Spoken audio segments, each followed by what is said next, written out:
Hi all, మన ఛానల్లో bagara rice ఎలా చేసుకోవాలో చూద్దాం. స్టవ్ ఆన్ చేసి ఒక గిన్నె పెట్టుకొని హోల్ మసాలా, పచ్చి బఠానీ, కాజు, బిర్యానీ ఆకు, ఇలాచి ఇవన్నీ వేసుకోవాలన్నమాట. ఇవి చిన్నగా పెట్టి మంచి ఫ్రై అవుతుంటాయి. ఇక్కడ క్యారెట్, పుదీనా, కొత్తిమీర, 2-3 పచ్చిమిర్చి చీల్చుకున్నాయి. ఇవి రెడీ చేసుకోవాలి. ఇక్కడ చూసారు కదా, ఇవి మంచిగా ఫ్రై అవుతున్నాయి అన్నమాట. ఇప్పుడు ఇందులోనే అవి పుదీనా, కొత్తిమీర మనం మంచిగా కడుక్కొని ఇందులో వేసుకోవాలి.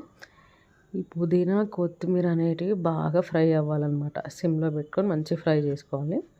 కొంచెం పుదీనా ఇవన్నీ కలర్ చేంజ్ అవ్వాలి. బాగా ఫ్రై అయినాక ఇందులోనే 1 టేబుల్ స్పూన్ మనం అల్లం వెల్లుల్లి పేస్ట్ వేసుకోవాలి.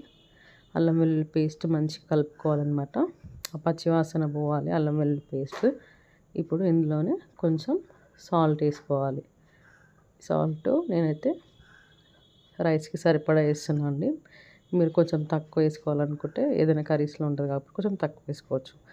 ఇప్పుడు నేను ఇక్కడ హాఫ్ అన్ అవర్ ముందే మనం నార్మల్ రైస్, మీకు కావాలంటే బాస్మతి కూడా మీరు చూస్ చేసుకోవచ్చు.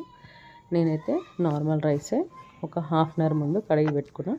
ఇక్కడ నేను ఒక చిన్న బొగానే రైస్ తీసుకున్నా. సో దీని కొలతతోటే 1.5 వాటర్ నేను ఇప్పుడు పోసుకుంటున్నాను అనమాట. ఇప్పుడు చూసారా, ఎసరు మసలడానికి వస్తుంది ఒక 5-10 మినిట్స్లో. ఇప్పుడు రైస్ వేసేసుకోవాలి.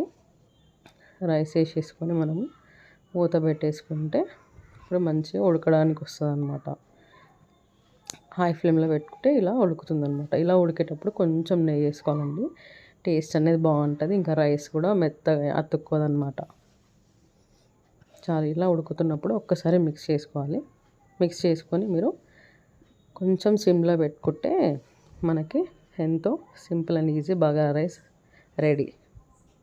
Thank you for watching.